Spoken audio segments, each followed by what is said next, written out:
Fundamental जो है शुभकामनाएं और लाभ।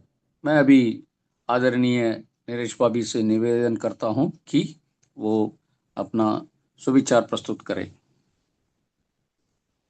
जी समृद्ध வாழ்க वளமுடன்। बहुत बहुत धन्यवाद कन्नन जी। कन्नन जी, मेरा वॉइस क्लियर आ रहा है? आप बहुत बढ़िया पहुंच रही है, सो आप ओके जी। आगे बढ़िएगा। ओके, बहुत बहुत धन्यवाद। जिये संसार, जिये संसार, जिये समृद्ध, வாழ்க वளமுடன்। आज ये सत्संग के शीर्षक में बहुत ही एक इंटरेस्टिंग रुचिपूर्वक शीर्षक है, शुभकामनाएं और उनके लाभ। जब मैं छोटा था, या पहले स्काई योगा के मैं इन्वॉल्व नहीं हुआ था, तब ये वर्ल्ड का वड़मुड़न करके बोर्ड सभी जगह पे दिखता था मुझे। इवन तमिलनाडु में जब मैं जैसे ग्रो हो रहा था और डेवलप हो रहा था, उस टाइम पे भी अगर आप देखेंगे ना, तो इवन लॉरी में, बस में, सब पीछे लिखा रहता था कि वर्ल्ड का वड़मुड़न, वर्ल्ड का वड़मुड़न बोर्ड। मैं ये देख कि ये क्या है यार, इतना एक तो पहले तमिल का ग्रामर के हिसाब से देखेंगे तो ये सही है नहीं है वो भी समझ में नहीं आ रहा था। बट ये एक मतलब सेंटेंस जैसे कंप्लीट भी नहीं हो रहा था टाइप, ऐसा कोई कई सारे डाउट्स थे, बट मीनिंग हाँ इतना क्लियरली नहीं बैठ पा रहा था। फिर जब योगा सेंटर है, हाँ एक्सरसाइज ध्यान इसके लिए पहुंचते हैं, तो पहुंच तो गए। फिर सब लोग उधर एक दूसरे को वाल्ड वड़मुड़न, वाल्ड वड़मुड़न, वाल्ड वड़मुड़न ऐसा बोलते थे। तो ठीक है, वो बोल रहे हैं तो हमें भी रिस्पेक्ट तो देना ही पड़ेगा, तो उसी हिसाब से हम भी वाल्ड वड़मुड़न ऐसा बोलना स्टार्ट कर दिया। फिर ध्यान सीखा। फिर एक दिन ऐसा इसमें वायुवड़न शब्द का क्या मीनिंग है, कैसा है, वो समझाए थे। और ध्यान के बाद ये शुभकामनाएं जो देना है वो सिखाए थे।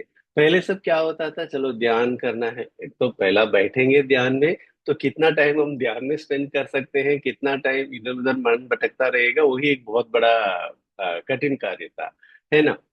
क्योंकि जब खुल के बैठते हैं आंख, तब तो हमें इतना चीज ध्यान में नहीं आता है। जब ध्यान करने बैठते हैं तो क्या पिछले दिन क्या ऑफिस में क्या हुआ, आज क्या होने वाला है, घर में ये काम पेंडिंग है, वो काम करना बाकी है, उसने ऐसा बोल दिया, सब चीज ध्यान में बैठते समय आता है।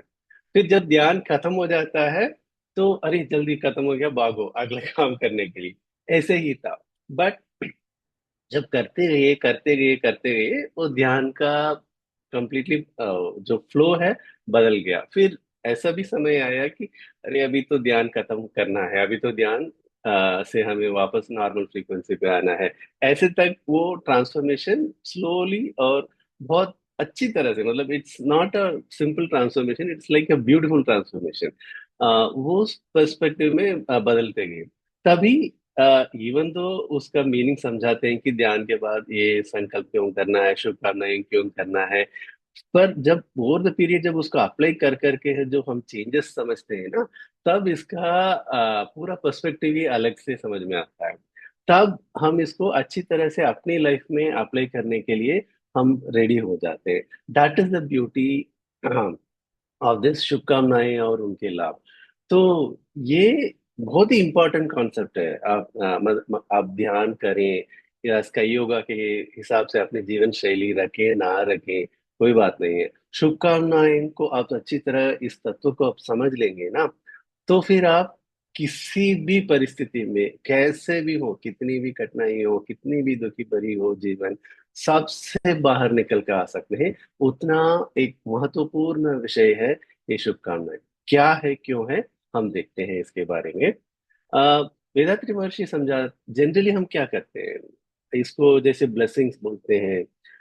शुभकामनाएं या आशीर्वाद एक ऐसी आवाज है जो दूसरों को अच्छे जीवन की कामना के इरादे से हमसे निकलती है, राइट। इतना तो हम नॉर्मली इसको रिलेट कर पाते हैं। बट इसका तत्व क्या है, क्यों ऐसा करना है, अब हम देखते हैं। बेसिकली क्या होता है, थोड़ा इसको साइंटिफिक पर्सपेक्टिव में हम थोड़ा देखेंगे, तो फिर वो समझ में अच्छी तरह इसको ले सकते हैं। फिर हम उसको अपनी लाइफ में इम्प्लीमेंट करने के लिए बहुत इजी हो जाता है। पहला क्या है, हमारा शरीर क्या है, भूत शरीर बोलते हैं इसको, है ना। मतलब पंचभूतों से बना हुआ शरीर हमारा भूत शरीर है। पंचभूत क्या है? पृथ्वी, अप्पु, तेजु, वायु, आकाश, सब आप जानते हैं। आकाश मतलब एनर्जी पार्टिकल है ना। तो जब हमारी बॉडी को फिलॉसफी में तीन बॉडीज में क्लासिफाई करते हैं, एक है भूत शरीर, दूसरा है सूक्ष्म शरीर, और तीसरा है कारण शरीर। स्थूल शरीर भी बोलते हैं इसको। जब भूत शरीर बोलते हैं, इसका क्या है? एक केंद्र बिंदु है, मतलब एक सेंटर है, और एक परिधि है, एक सरकमफ्रेंस है, मतलब जहां तक हम जा सकते हैं। हाथ में उठाऊंगा तो इतना दूर जाऊंगा, लेटूंगा तो इतना दूर इतना जमीन ऑक्यूपाई कर सकता हूँ, पैर को आगे घुमाऊंगा तो इतनी जा सकता हूँ। और इसका सेंटर, मेरे बॉडी का सेंटर पॉइंट क्या है? मूलाधार है, जो आपका केंद्र बिंदु है। तो एक परिधि आपको समझ में आ जाता है। यही सूक्ष्म शरीर बोलते हैं। तो सूक्ष्म शरीर किससे बना हुआ है? ये हमारी जो आकाश पार्टिकल है, जिसको हम लाइफ फोर्स पार्टिकल बोलते हैं, जीवाणु में। जीवाणु बोलते हैं जीव में। तो एनिमेट में हम उसको लाइफ फोर्स पार्टिकल बोलते हैं। इनएनिमेट में उसको हम भूताकाश या फंडामेंटल एनर्जी पार्टिकल, आकाश का बोलते हैं। तो वो जो जीवाणु जो है, हमारे अंदर जो घूमता रहता है, उससे जो शरीर बनता है, उसी को हम सूक्ष्म शरीर बोलते हैं। इसके लिए केंद्र बिंदु तो है, जो हमारा मूलाधार, और परिधि है, नहीं है। तो इसीलिए आप जैसे बुद्ध का फोटो देखते हैं, या गुरु नानक का देखते हैं, तो क्या होता है, आपके सर के पीछे एक बड़ा सा लाइट जैसा, बल्ब जैसा लगा देते हैं। ऐसा हमें लगता है, बट ये क्या है? ओरा है, जो सूक्ष्म शरीर का ही एक आउटपुट है, जिससे जो लोग बाहर देखते हैं उनको लगता है कि इतनी पावरफुल है, या इतनी ब्राइट है, इतनी शक्तिशाली है, वो वाली है। तो ये क्या है? आप इधर सूक्ष्म शरीर का मीनिंग, सॉरी, सेटअप क्या है? एक केंद्र बिंदु है और परिधि नहीं होता। तीसरा जो आपका कारण शरीर है, जो आपका चुंबकत्व शक्ति, बायोमैग्नेटिक एनर्जी से जो बना हुआ है। क्योंकि ये जो लाइफ फोर्स पार्टिकल है, वो भी हमेशा घूमते रहता है। उससे जो लहर निकलता है, उसी लहर को बाहर हम यूनिवर्सल मैग्नेटिज्म बोलते हैं, अंदर हम जैव चुंबकत्व शक्ति या बायोमैग्नेटिज्म करके बोलते हैं। ये बायोमैग्नेटिज्म से जो बॉडी बनता है ना, उसको हम कारण शरीर करके बोलते हैं। इसके लिए कोई केंद्र बिंदु भी नहीं है, और परिधि भी नहीं है। तो जो हमारा मन है, वो यही कारण शरीर का एक अंग है, जो बायोमैग्नेटिक वेव का एक ट्रांसफॉर्मेशन है। इसके बारे में पिछले सत्संग में भी बहुत सारे प्राध्यापकों ने बहुत अच्छी तरह से समझाया था कि बायोमैग्नेटिज्म, जैव चुंबकत्व शक्ति हर इंद्रिय में कैसे बदलता है, और मन करके छठे बदलाव जो है, ये सबको समझ लेता है, और अपनी बीज केंद्र में सेव करके रखता है, और जब चाहिए वो रिट्राइव करने देता है। उसी रिट्राइवल को हम थॉट्स बोलते हैं। ये पूरा जो स्टोरिंग है, रिट्राइविंग है, ये तीनों को मिलाकर हम बोलते हैं मन करके। तो मन क्या है? यही सेम चुंबकत्व शक्ति है, यही जो कारण शरीर है। पर ये एक बात समझिए, भूत शरीर, सूक्ष्म शरीर, कारण शरीर, ये सब अलग अलग नहीं है। ये एक ही बॉडी का, एक ही आदमी का एक एक पर्टिकुलर पर्सपेक्टिव में बोला जाता है। जैसे मैं मेरी मम्मी पापा के लिए बेटा हूँ, मेरी भाई बहन के लिए उनका सिबलिंग्स हूँ, मेरे बच्चों के लिए मैं उनका फादर हूँ, राइट। मैं तो एक ही आदमी हूँ, बट जो लोग जैसे जैसे देखते हैं, उनके रिलेशनशिप से ये वो ऐसे देखते हैं। वैसे ही ये भूत सूक्ष्म कारण सेम शरीर का स्ट्रक्चर है, बट जिस पर्सपेक्टिव में हम उसको देखते हैं, उस पर्सपेक्टिव से अलग अलग करते हैं। बट अगर भूत शरीर के बिना कारण शरीर होगा, नहीं हो सकता।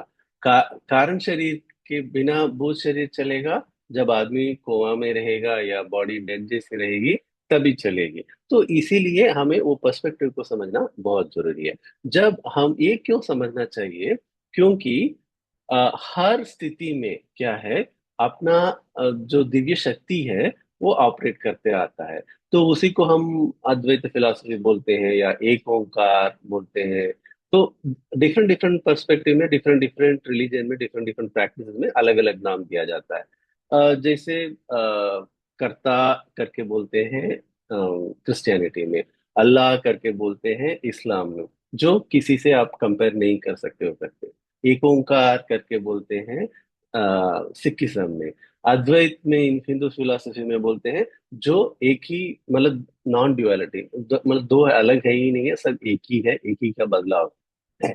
बट वो जो एक बोलते हैं, इसी को एथिस्ट क्या बोलते हैं, नेचर बोलते हैं, या मतलब डिजाइन बोलते हैं। तो ये सब अलग अलग चीज नहीं है। जैसे लोग समझे थे, जैसे लोगों को समझा रहे थे, उसी हिसाब से उधर उधर उस पर्सपेक्टिव में चला गया।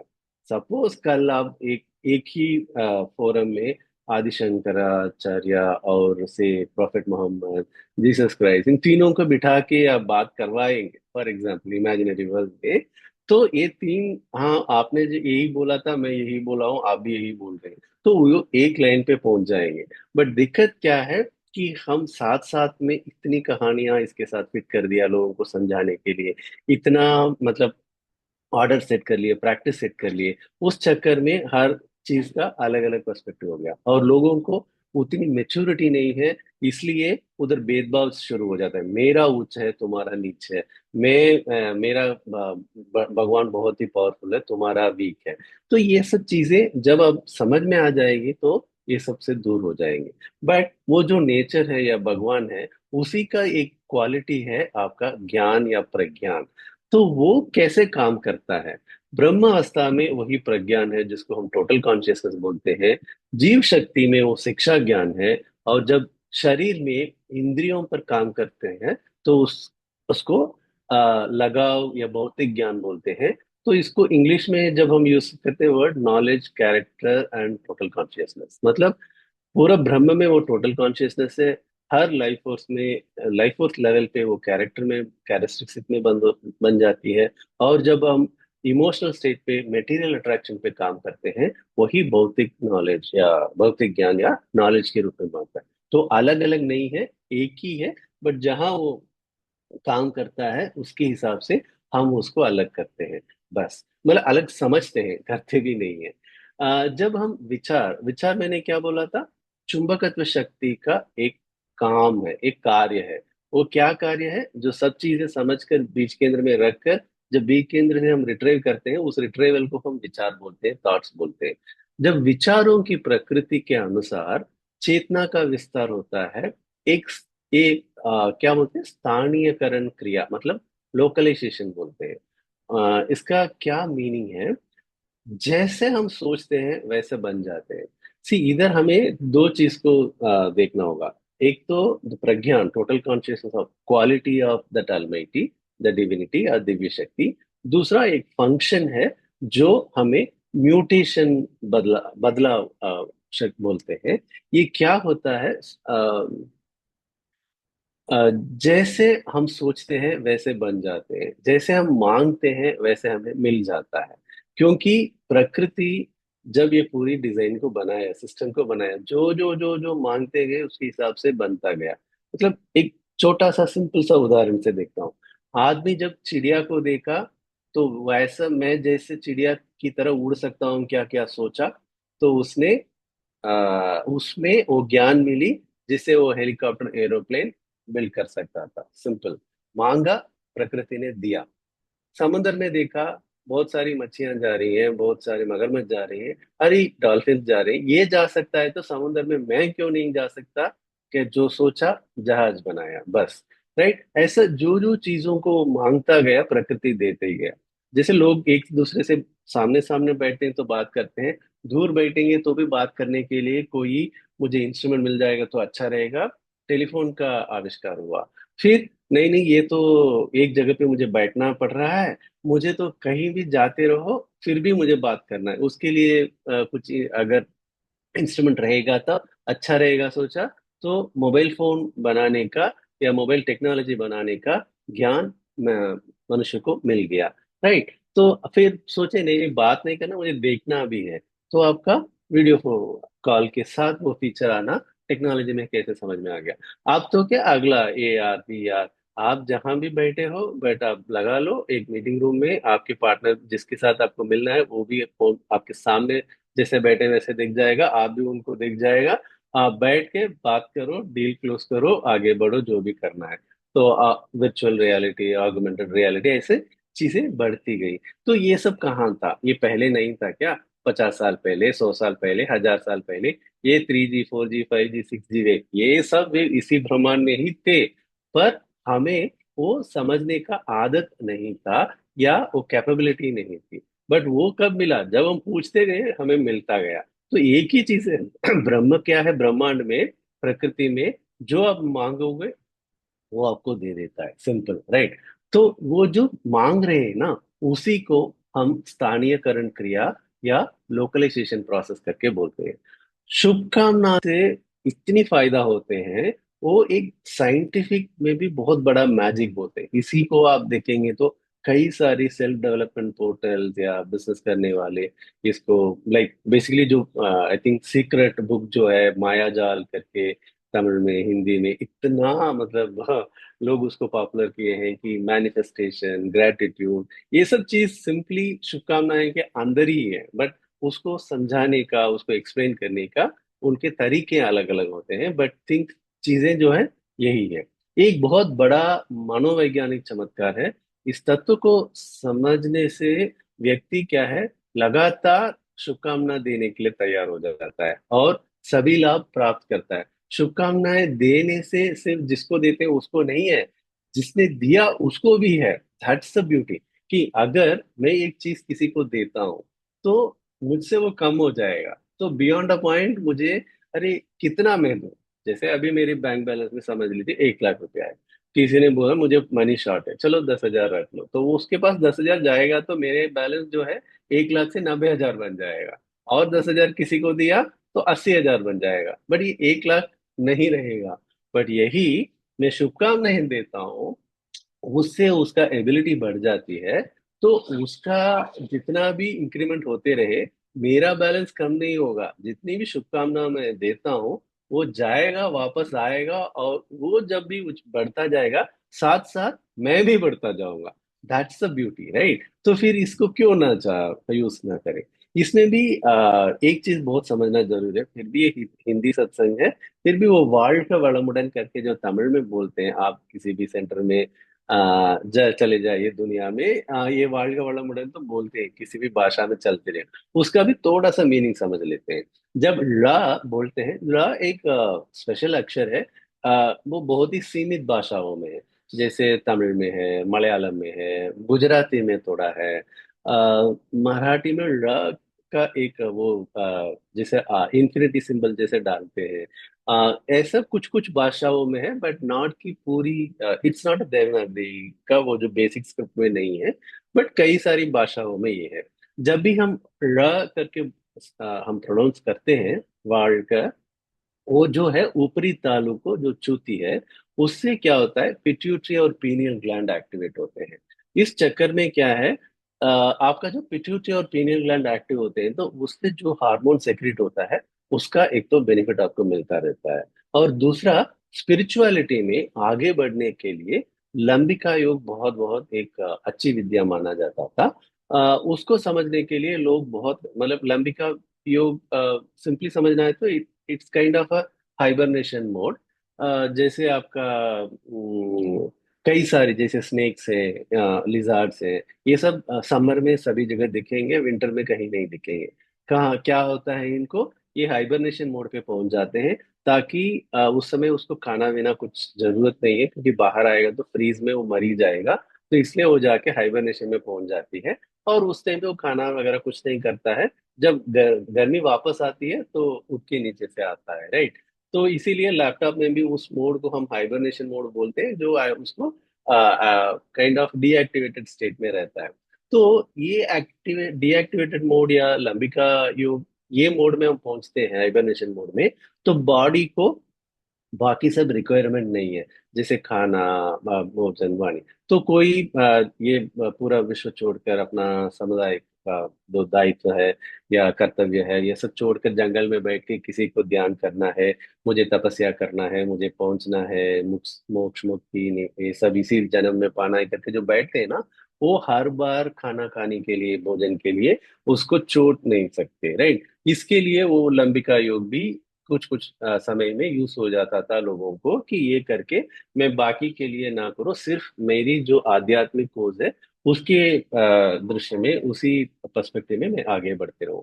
तब ये सब चीजों बेनिफिट को इसी तरह पाने के लिए ये जो ला वर्ल्ड का ला टच करते समय ये चीज ऑटोमेटिकली हो जाता था। ये एक आपका एडिशनल बोनस है।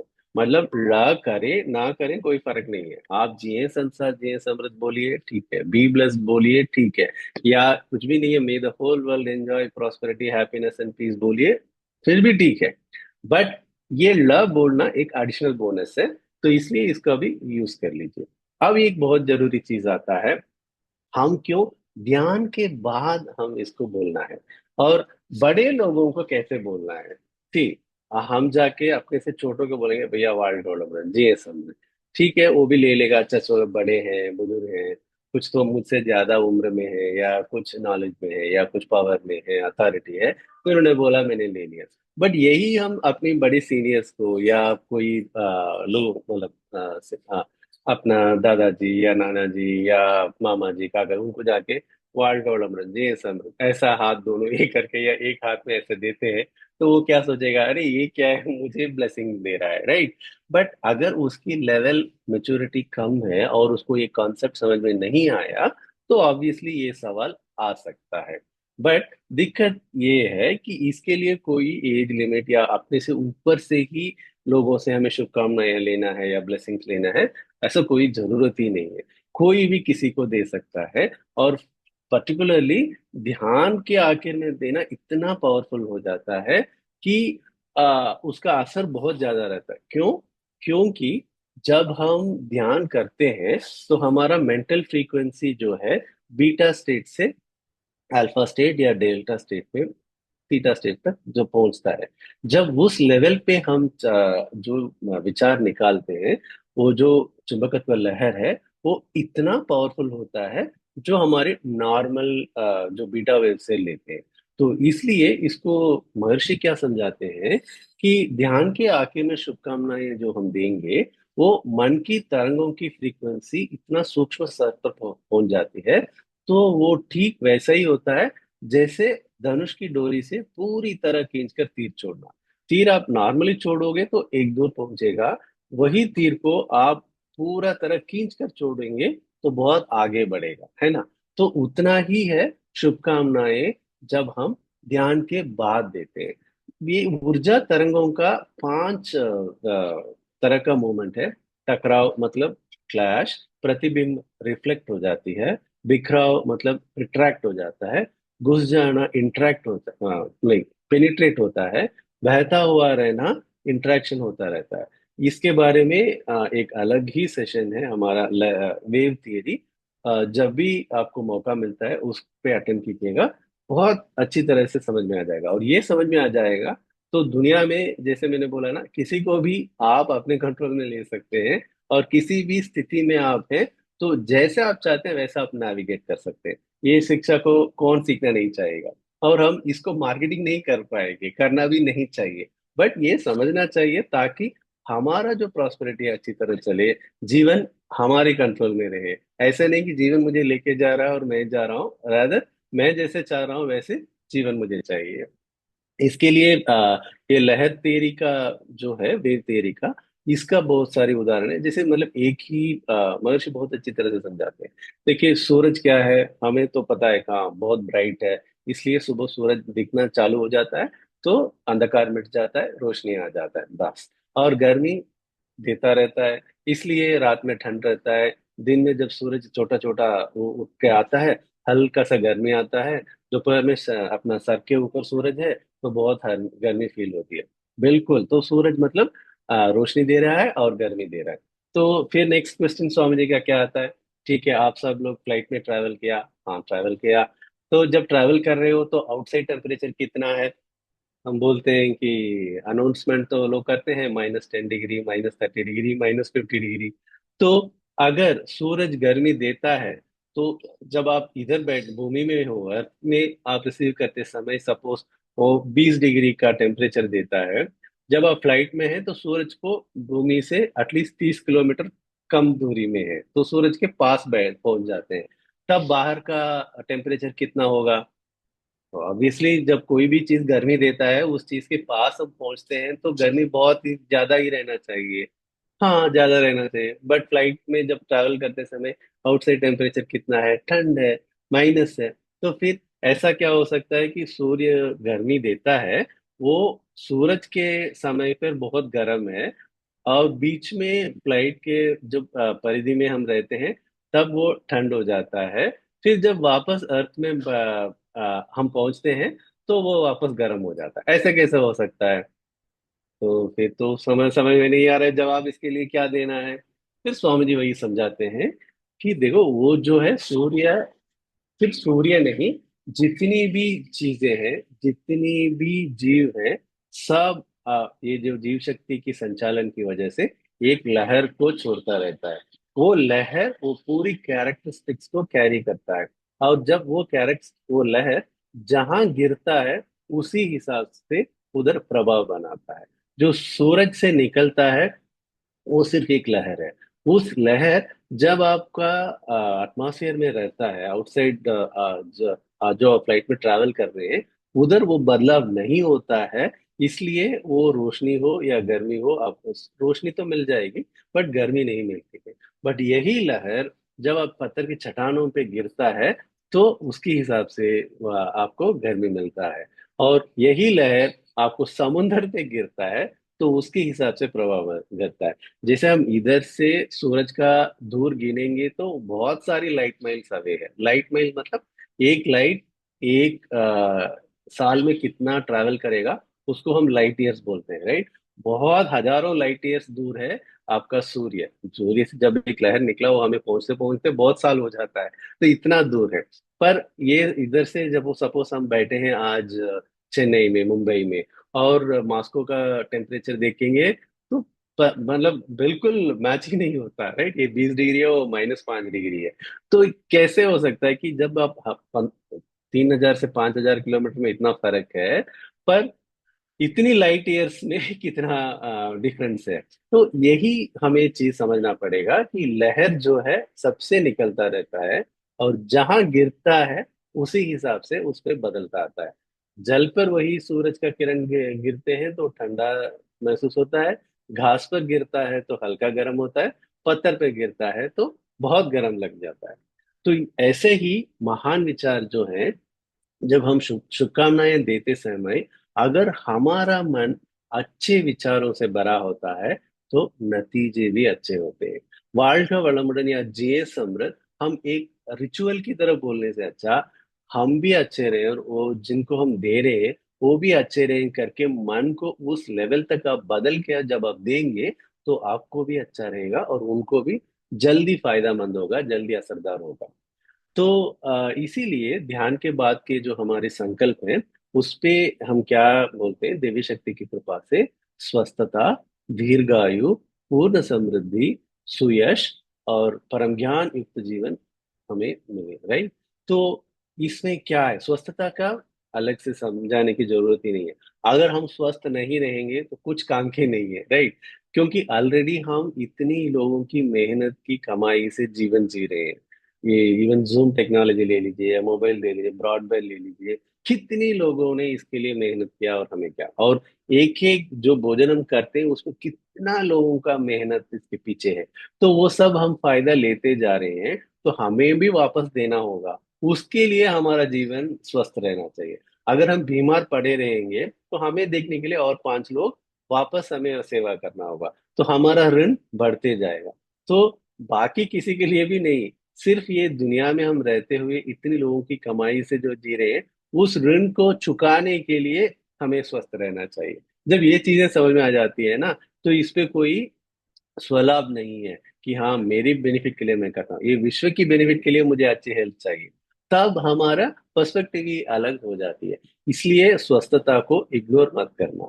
तो हम एक्सरसाइज इसीलिए स्वामी जी दिए हैं, इसीलिए ध्यान दिए हैं। एक्सरसाइज अपना हार्डवेयर कंपोनेंट है बॉडी को मेंटेन करने के लिए। आपका ध्यान जो है सॉफ्टवेयर कंपोनेंट है माइंड को मेंटेन करने के लिए। संकल्प और आशीर्वाद शुभकामनाएं जो है आपका उसका क्या कॉन्सेप्ट है, आपको और भी ये दुनिया के साथ अच्छी इंटरलिंक करके उसको मेंटेन करने के लिए। इसलिए किसी चीज को भी हम नजरअंदाज नहीं कर सकते। दीर्घायु, क्यों दीर्घायु चाहिए? दुनिया में जितनी भी जगह है उसको देखने के लिए, जितने भी खाना है उसको टेस्ट करने के लिए, या जितने भी लोगों हैं उनसे मिलने के लिए नहीं।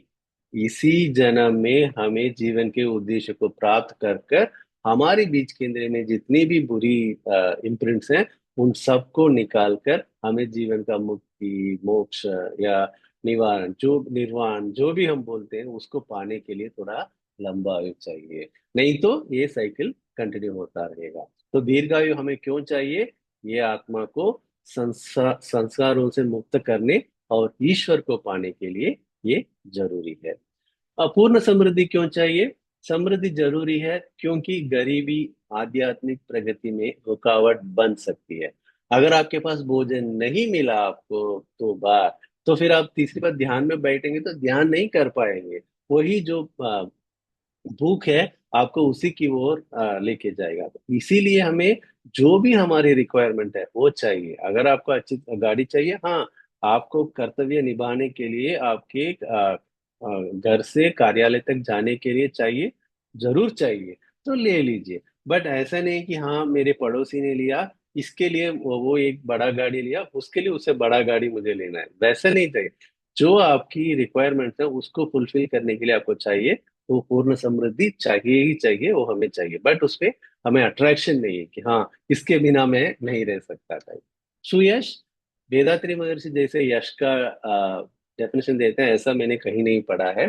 यश, हमें क्या लगता है कि हमारे पीछे 1,000 लोग हैं, हम जो बोलते हैं 100 लोग सुनेंगे, लाखों लोग मेरे लिए वोट करेंगे, उसको हम यश मानते हैं। बट वेदात्री महर्षि क्या समझाते हैं?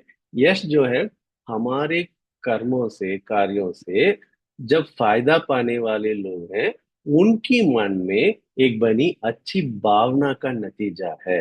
तो सुयश क्यों चाहिए? बहुत लोगों को सेवा करो, बहुत लोगों को आप किसी भी तरह से, जैसे आप स्काई सेंटर के मास्टर हैं, जाके लोगों को स्काई योगा सिखाइए। उससे कोई एक दो आदमी प्रैक्टिस किया, उसने बोला अच्छा मेरा ये फिजिकल इश्यू सॉर्ट हो गया, मेरा माइंड थोड़ा काम रहा, थैंक यू, ये जो बोलता है वही यश है, राइट? सुयश यही है, सुयश अच्छी यश, राइट? सो ये भी हमें चाहिए। ये उनकी दिल से दिया हुआ तारीफ है। और प्रज्ञान या परम ज्ञान, जो बेसिकली उसको हम क्या अनुभूति भी बोलते हैं। अनुभूति में प्रकृति के रहस्यों, संरचना, परोपकार और नियमों का समझना शामिल हो जाता है। मतलब मेयरी का थोड़ा इक्वलेंट टर्म हम समझेंगे तो अनुभूति बहुत से जगह पे क्लासिक लिटरेचर में यूज हुआ है, इसलिए मैं इधर अनुभूति का वर्ड रख रहा था।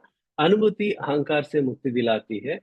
अहंकार क्या है? मैं अलग हूँ तभी अहंकार और ममकार आता है। जब मैं भी वही ब्रह्म हूँ, उस स्थिति पर मैं पहुंचता हूँ, तो फिर मुझे अहंकार उधर से नहीं, मतलब भाग जाता है। उसी को हम प्रज्ञान या परम ज्ञान बोलते हैं। ये बात समझ में आ जाती है कि सभी जीवित और निर्जीवित चीज दिव्य शक्ति की अभिव्यक्तियां ही हैं। तो वो समझ में आने के लिए प्रज्ञान जरूरी है। इसीलिए तो हम इतना सब मेहनत कर रहे हैं, इतना सब काम कर रहे हैं। तो मैं स्वास्थ्य, धन, ज्ञान और प्रसिद्धि से जुड़ा नियमों का पालन करके आगे बढ़ूंगा। मैं खुद भी अच्छे जीऊंगा और दूसरों को भी अच्छे से जीने शुभकामनाएं देता रहूंगा। वालटम वालतिनिदाय, this is what Maharshi Tamil song का इंग्लिश, मतलब हिंदी का नॉट वेरबैटिम मीनिंग है, जस्ट कंटेक्चुअल मीनिंग है उसका। दूसरों को क्यों शुभकामनाएं दे रहे हैं? वक्त ज्यादा लग रहा है बट ठीक है, कर लेते हैं। वेदात्री महर्षि सिर्फ हमें संकल्प छोड़कर हमें सिर्फ ऑटो सजेशन के साथ इम्प्रूव करने के लिए नहीं रोकते हैं, वो आगे बढ़ाते हैं। हम बाकी लोगों को भी ऐसे शुभकामनाएं देना है। किस किस को देना है? जीवन साथी, संतान, परिवार, फिर मित्र, फिर तो उसके बाद कामकाज में जुड़ने वाले, फिर अगर कोई दुश्मन मानने वाले, फिर पूरे विश्व समुदाय सेवा संघ, फिर आलिया ज्ञान मंदिर, फिर आपका स्थानीय केंद्र, उधर से ऐसे पूरा स्प्रेड करके आ जाते हैं, बस किसी को छोड़ते नहीं है। तो this is what gratitude is all about, right? This is what, मतलब क्योंकि इनके बिना हम नहीं रह सकते और ये अच्छे रहेंगे तभी हम अच्छे रह सकते हैं। तो उनके लिए भी दे दो, और देने से आपका कुछ कम नहीं हो रहा है, तो क्यों देने में सोचना है? तो खुल के, दिल खोल के दे दो, राइट? तो पहला हम किसको देते हैं? जीवन साथी को। जीवन साथी हमें लगता है कि हम चुनते हैं, बट फिलॉसफी में क्या बोलता है प्रकृति का नियम, हमारे बीज केंद्र के जो इम्प्रिंट्स हैं उसी को बैलेंस करके इसी जन्म में मुक्ति पाने के लिए नेचर हमें इनसे जुड़ाता है। तो जीवन साथी को हम नहीं चुनते हैं। तो फिर अगर समझ कर अच्छी तरह जीवन जिएंगे तो खुश रहेगा, बट हम उसको इग्नोर करके अपनी इमोशंस को, अपनी ईगो को आगे बढ़ाएंगे तो कॉन्फ्लिक्ट आता रहेगा। तो इस अगर हमें आगे बढ़ना है तो कोई चॉइस है? कुछ चॉइस नहीं है। सिर्फ जीवन साथी को अच्छी शुभकामनाएं दीजिए। संतान हमारी कार्बन कॉपी है, हमारी बीज केंद्र का एक टुकड़ा है, हमारा और हमारे जीवन साथी का। तो अगर वो अलग बिहेव करते हैं तो उनकी गलती नहीं है, वो हमारा गलती है। जो हमारे अंदर पेटेंट था वो लेटेंट होकर आगे बढ़ रहा है, उनमें ही में ही जो भी हम समझाते हैं इसको, राइट। तो संतान अच्छी नहीं रहेंगे तो हम भी खुश नहीं रह सकते, अच्छे नहीं रह सकते। इसलिए उनकी भी वेलफेयर के लिए शुभकामनाएं देना जरूरी है। भाई बहन सेम ही है। एक एक कर करके देखते हैं कोई पति पत्नी के बीच गुस्सा और मन मुटाव होने से क्या होता है। गुस्सा आता है, सी हर मतलब कई जगह पे आप देखते हैं कि पति पत्नी लड़ते रहते हैं। उसका इम्पैक्ट क्या होगा? जल्दी किसी को बीमारी आ जाएगी या उनके घर में एक्सीडेंट हो जाएगा। क्यों? ये दुर्घटना और बीमारियां क्यों आता है? जब एक दूसरे के ऊपर जब नेगेटिव वाइब्स देते रहेंगे तो काम में सिर्फ प्रकृति का एक ही काम है, जो आप मांगेंगे वो उसको दे देना। बस आप दूसरे को गाली देते रहोगे तो उसका भी असर उनके ऊपर पड़ेगा ही पड़ेगा। और जब जीवन साथी को आप देते रहोगे तो इतना जल्दी इम्पैक्ट करता है कि वो बीमारी में बदल कर आ जाता है या दुर्घटना के रूप में आ जाता है। तो शुभकामनाएं। इसीलिए हम सद्भाव, खुशी और दोस्ती निभाने के लिए जीवन साथी को जरूर देना है। इसके लिए बहुत सारे उदाहरण है। इवन वेदाद्री महर्षि भी एक बार उसका एक्सपीरियंस शेयर कर रहे थे। आलियार ज्ञान मंदिर में जैसे बहुत 300-400 लोगों का सेशन हमेशा होता है। एक बार एक आदमी ने अपना जो अनुभव शेयर करते समय आकर बता रहे थे कि मैं आया था पहला 1 साल पहले, जब ये सब सुना ब्लेसिंग्स वगैरह का, तो मुझे सोचा कि मैं क्यों उसको भी चेक करके देख लूं। उस टाइम पे मेरे और मेरी बीवी का तो ठीक नहीं चला था, इसलिए हम लोग डाइवर्स पिटिशन फाइल किए थे। तब उन्होंने 6 महीने का वो ब्रेक पीरियड दिया था, इसलिए हम अलग रह रहे थे। तभी मैंने ये क्लासेस अटेंड किया था। तो मैं सोचा कि क्यों ही मैं इसको अप्लाई करके देखूं। तो इसलिए मैंने क्या किया, जीवन साथी में उनको ब्लेसिंग्स दिया। और बाकी रिलेटिव्स में भी उसको मिस नहीं कर पाया मैं। और दुश्मन की तरह अगर वो सोच रही है तो भी उसका मन बदले, इस तरह जब मैं वैसा सोच रहा था तब भी मुझे उसी का याद आया, मैंने तभी भी उसको ब्लेसिंग्स दिया था। तो ऐसे ही वो मैं पूरा उसको दे रहा था। फिर 3 महीने में थोड़ा चेंजेस हुई। फिर हमने म्यूचुअल डाइवर्स पिटिशन को वापस ले लिए थे। और आज ये जो ब्रह्म ज्ञान या मास्टर कार्यक्रम जो ऊपर मतलब उच्च कार्यक्रम है, इस प्रोग्राम में ज्वाइन करने के लिए जब मैं आया हूँ, मैं भी आया हूँ, मेरी वाइफ भी इधर साथ में आई है, वो लेडीज वाली रो में बैठी है। ऐसा करके वेदाद्री महर्षि के सामने ये आलियार का एक प्रोग्राम के फीडबैक पे एक आदमी ने अपना एक्सपीरियंस दिया था। तो पूरा जो भी जितने भी पार्टिसिपेंट है सब लाइक सन्नाटे में पहुंची थी, बस ये क्या है, that's right, that's the beauty, right. तो ये महर्षि भी बहुत बार शेयर कर रहे थे अपनी क्लासेस में ब्लेसिंग्स का, जो लाइफ पार्टनर को ब्लेसिंग्स क्यों करना है करके। तो इतना डायरेक्ट इम्पैक्ट हम इस पे देख सकते हो। जीवन साथी को शुभकामनाएं देने से परिवार में बहुत अच्छे रिश्ते और तालमेल बनाने में मदद मिलता रहता है। और संतानों को हम आशीर्वाद देते रहते हैं क्योंकि वो कार्बन का भी है हमारा। उनसे अगर जब जितने भी एज के हैं वो जस्ट ब्लेसिंग्स देते रहिए, शुभकामनाएं देते रहिए, उससे क्या होगा? उनमें अच्छे व्यवहार आएगा, स्नेह बढ़ेगा, बुद्धिमत्ता बढ़ेगी और वो स्वस्थ रहेंगे। तो उनको इग्नोर करना है नहीं। और नेक्स्ट आता है अपने भाइयों और बहनों को। इनको क्यों करना है? क्योंकि इनका जेनेटिक इम्प्रिंट, इनका जो हाँ, अपना मूलाधार है और जो हमारा मूलाधार है, इसका ओपनिंग स्टार क्या है? सिर्फ बर्थ ईयर का डिफरेंस है। अगर हम जैसे पहला मनुष्य बनकर आज के लिए सपोज समझ लीजिए 5 मिलियन साल हुआ, तो मेरे भाई और बहन का जो बीज केंद्र मिला है मेरे माता जी और पिताजी से, उसका और इसका गैप सिर्फ 2 ही साल है। उसमें जितना भी इम्प्रिंट है मेरे में भी उतना ही इम्प्रिंट है। अगर मेरा एल्डर ब्रदर है तो मेरा 2 साल एडेड इम्प्रिंट आ जाती है। मेरा यंगर ब्रदर है तो उनको वो एडेड इम्प्रिंट होता है, मुझे तरह कम इम्प्रिंट मिल जाता है, राइट? इतना ही है ना। तो इसीलिए उस बीज केंद्र में इतनी सालों से जो इम्प्रिंट्स आए हैं, उसके असर से जितना भी अच्छाई हो बुराई हो, सिर्फ उसको भी नहीं मुझे भी इम्पैक्ट करता है। इसलिए एक आदमी खुश रहकर दूसरा आदमी नाखुश रहने का चांसेस बहुत कम है। तो इसी वजह से एक का दर्द या दुख दूसरों को भी हमेशा प्रभावित करता रहता है। इसलिए उनकी सुरक्षा और भलाई के लिए उन्हें भी हमें शुभकामनाएं और आशीर्वाद देना जरूरी है। अपने दोस्तों को शुभकामनाएं देना क्यों? दोस्त हमारी जिंदगी में एक संपत्ति होते हैं। माता जी, पिताजी, भाई बहन ये सब हमने चुना नहीं है, बट दोस्त हम चुनते हैं, है ना? तो उनको, अच्छे दोस्तों के लिए भी हमें शुक्रगुजार करते रहना चाहिए। बुरे दोस्तों के लिए दुआ करनी चाहिए ताकि वो अपनी बुरी आदतें छोड़ दें। सहकर्मियों को क्यों? इनके साथ हम लड़कर कैसे अपना काम ऑफिस में निकाल सकते हैं? घर पे जितना समय हम अवेकन स्टेट में हैं, उससे ज्यादा ऑफिस में है ना? क्यों? सोने का टाइम को निकाल दीजिए। घर पे सुबह कितना है, 3-4 घंटा होंगे, शाम को कितना होगा, 4-5 घंटे होंगे, हर एक का ये ऊपर नीचे होता रहेगा। बट ऑफिस में कितना टाइम समय बिता रहे होंगे? 8 से 10 घंटा। तो उनके साथ लड़कर क्या आप काम निकाल निकाल पाओगे? गुस्सा और दूसरा, मतलब ये इतनी बुरी भावनाएं को खत्म कर देना चाहिए। सद्भाव, शांति, दोस्ती बने रहना चाहिए।